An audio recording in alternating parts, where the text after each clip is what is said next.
بسم الله الرحمن الرحيم. السلام عليكم ورحمة الله وبركاته. أنا أحمد ولي أحمد.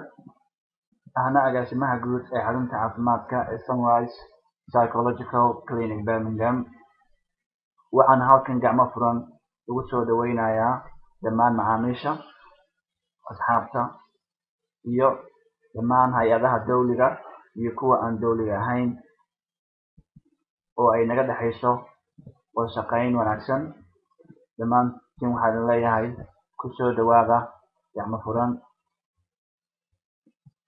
teeda kale anigoo ka faa'iidaysanaya fursadan qaaliga ah ee furitaanka boggeena cusub ee YouTube-ka, waxaan ogeysiinayaa dhammaan macaamiisheena Sunrise Clinic insha allahu tacaala laga bilaabo sanadkan cusub ee 2013 aan ku soo kordhinay adeegyo cusub oo ay ka mid yihiin cudurrada ku dhaca maskaxda, dhimirka, iyo daraasad cilmiyeed uga faa'iideyn doona shacbigeena,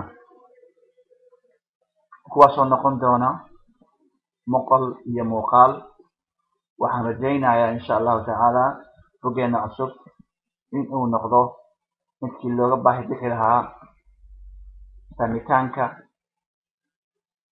cudurrada ku dhaca maskaxda, khaasatan kuwa dhimirka.